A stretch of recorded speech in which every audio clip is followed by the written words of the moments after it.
बुलढाणा व यवतमाळ जिल्हा परिषदेतील शिक्षक पदोन्नती प्रक्रियेला उच्च न्यायालयाची अंतरिम स्थगिती. नागपूर, बुलढाणा व यवतमाळ जिल्हा परिषदेतील शिक्षकांच्या पदोन्नती प्रक्रियेला उच्च न्यायालयाच्या नागपूर खंडपीठाने अंतरिम स्थगिती दिली आहे.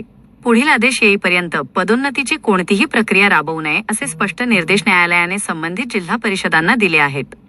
काय आहे संपूर्ण प्रकरण?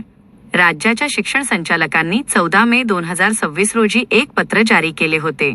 या पत्रानुसार 1 सप्टेंबर 2025 रोजी किंवा त्यापूर्वी शिक्षक पात्रता परीक्षा टेट उत्तीर्ण असलेले शिक्षकच पदोन्नतीसाठी पात्र ठरतील असे नमूद करण्यात आले होते. या पत्राच्या आधारेच बुलढाणा आणि यवतमाळ जिल्हा परिषदांनी पात्र शिक्षकांची यादी तयार करून पदोन्नतीची प्रक्रिया सुरू केली होती. याचिकाकर्त्यांचा आक्षेप.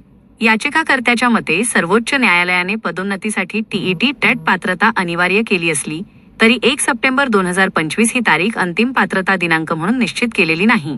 तसेच टीईटी उत्तीर्ण होण्यासाठी शिक्षकांना 2 वर्षांचा कालावधी देण्यात आलेला आहे. मुख्य अडचण: शिक्षण हक्क कायदा RTE लागू होण्यापूर्वी नियुक्त झालेल्या आणि नंतर टीईटी उत्तीर्ण झालेल्या अनेक सेवाज्येष्ठ शिक्षकांना या जाचक अटीमुळे पदोन्नती प्रक्रियेतून थेट वगळण्यात आले आहे. पुढील सुनावणीकडे लक्ष.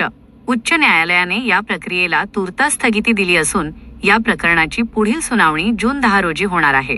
त्यामुळे आता या सुनावणीत काय निर्णय होतो याकडे सर्व सेवाज्येष्ठ शिक्षकांचे लक्ष लागले आहे.